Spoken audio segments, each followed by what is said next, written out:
الرحمن علم القرآن خلق الإنسان علمه البيان. اے ایمان والو، تم پر بھی روزہ فرض کیا گیا ہے جیسے کہ تم سے پہلے لوگوں پر کیا گیا تھا، تاکہ تمہارے اندر تقویٰ پیدا ہو جائے. تقویٰ کسے کہتے ہیں؟ لفظی معنی ہے بچنا، گناہ سے بچنا، حرام کام سے بچنا، حرام چیز کھانے سے بچنا، حرام خوری سے بچنا، حرام کاری سے بچنا، یہ بچنا. وقا یقی کے معنی ہے بچانا. وقنا عذاب النار، ہم دعا مانگتے ہیں اے اللہ ہمیں آگ کے عذاب سے بچا لے.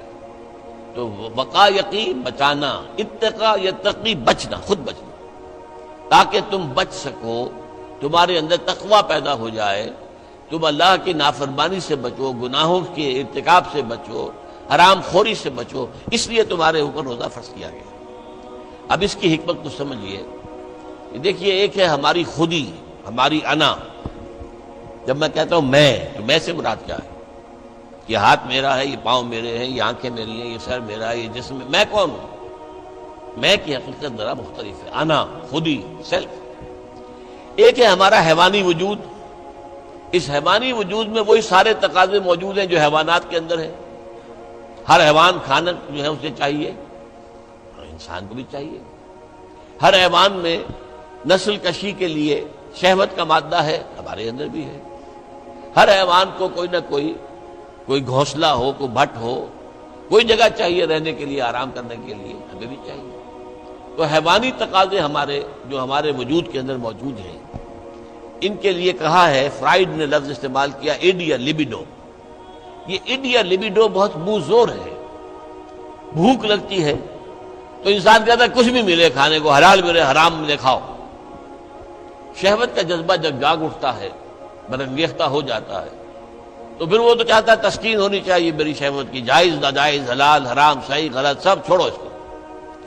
اس کے لیے کنٹرول پیدا کرنا، ضبط نفس، کہ آپ اپنے نفس پر کنٹرول کر سکیں، نفس آپ پر حاوی نہ ہو جائے، جو اس کا حکم دے، جو بھی وہ حکم دے آپ اس کی پیروی کریں. نہیں، نفس کو اپنے قابو میں رکھیں، اپنی مرضی کے مطابق اسے چلائیں. اس کی مثال ایسے ہی ہے کہ جیسے ایک گھوڑا ہے اور ایک سوار ہے اس پر. اب اگر گھوڑا منہ زور ہے، طاقتور ہے، اور سوار بیچارہ کمزور ہے، تو کیا ہوگا؟ گھوڑا کہیں پٹک دے گا اس کو، کہیں کسی کھائی میں پھینکے گا یا کچھ اور کرے گا. لیکن اگر سوار بھی طاقتور ہے اور اس نے گھوڑے کو دبایا ہوا اپنے دونوں رانوں کے درمیان، گھوڑا محسوس کر رہا ہے کہ میرے اوپر جو بیٹھا ہے وہ جاندار ہے، تو پھر ظاہر بات ہے کہ اب یہ گھوڑا سوار کی مرضی کے مطابق چلے گا. ذرا سا اشارہ ہوگا ادھر مڑ جائے گا.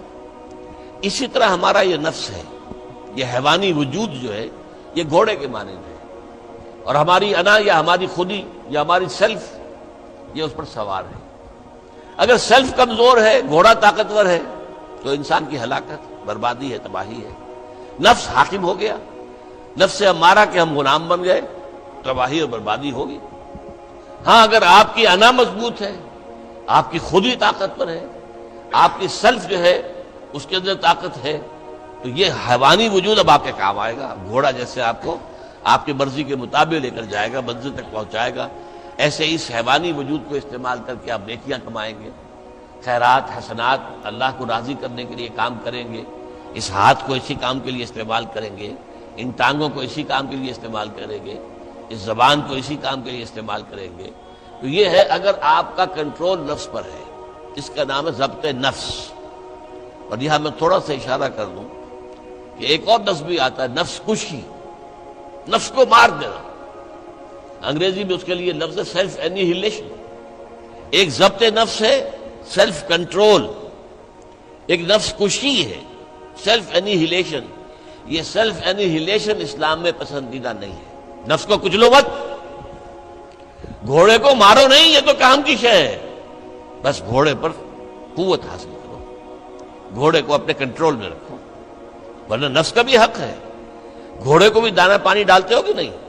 تمہارے نفس کا بھی حق ہے. وَإِنَّ لِنَفْسِكَ عَلَيْكَ حَقًّا وَإِنَّ لِزَوْجِكَ عَلَيْكَ حَقًّا وَإِنَّ لِزَوْرِكَ عَلَيْكَ حَقًّا. تم پر تمہارے اپنے نفس کا بھی حق ہے، تم پر تمہاری بیوی کا بھی حق ہے، تم پر تمہارے جو ملنے کے لیے لوگ آئیں، ملاقاتی ہوں، زیارت کرنے کا، ان کا بھی حق ہے۔ اس نفس کا بھی حق ہے، اس نفس کا بھی حق اسے ادا کرو، لیکن حلال، حرام نہیں۔ یہ حرام اور حلال کے فرق کے لیے ضبط کی ضرورت ہے، کنٹرول کر سکتے۔ اس کنٹرول کے لیے روزے کی ایک مشقت کہہ لیں یا مشق کہہ لیں، یہ مشق ہے کہ آپ نے سال میں یہ 30 دن یا 29 دن میں شدید بھوک کے باوجود حلال چیز بھی نہیں کھائی، کھانا موجود ہے، شدید پیاس ہے۔ فرض کیجئے کہ آپ عین دوپہر میں دفتر سے یا کہیں کالج سے آپ آئے ہیں اور گھر پہنچے ہیں تو شدید پیاس کی وجہ سے، جب وہ موسم آ جائے گا جون کا اور مئی کے روزے جو ہیں تو تب معلوم ہوگا کہ روزہ کہتے کسے ہیں۔ ابھی تو ہم کچھ دنوں سے عادی ہو گئے، سردی میں روزے تھے، روزہ کچھ کہتا ہی نہیں تھا۔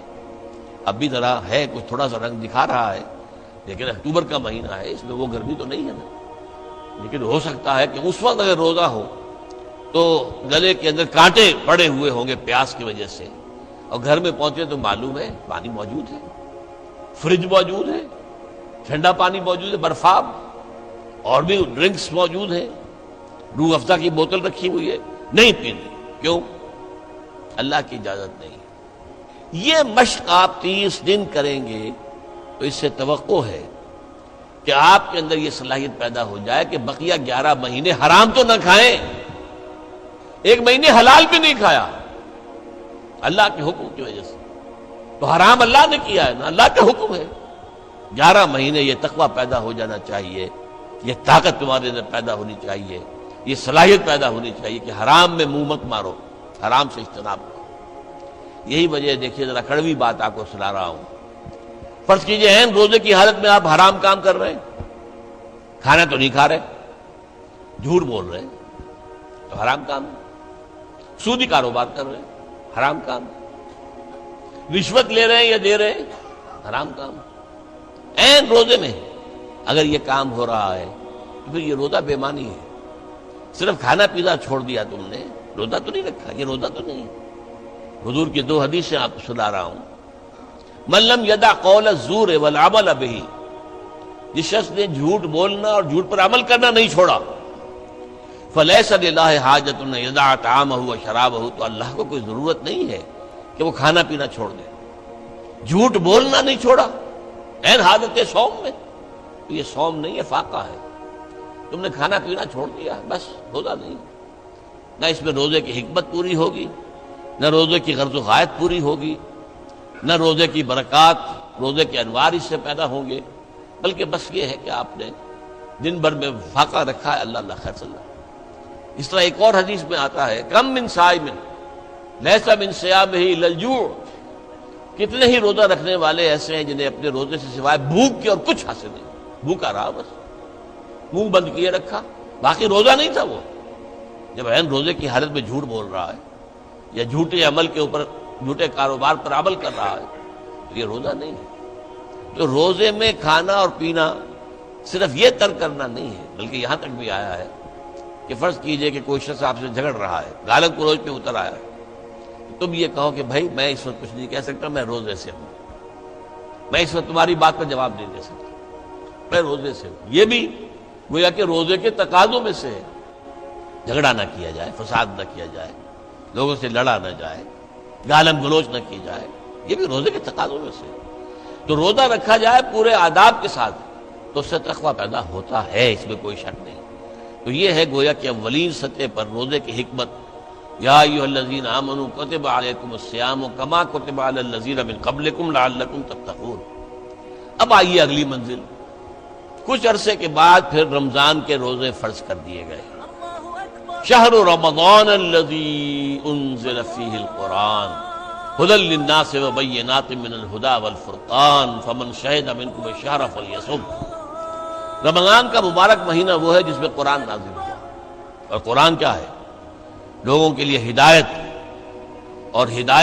اور حق و باطل میں امتیاز کی بینات، روشن چیزیں، واضح چیزیں، کھلی چیزیں، بین چیزیں۔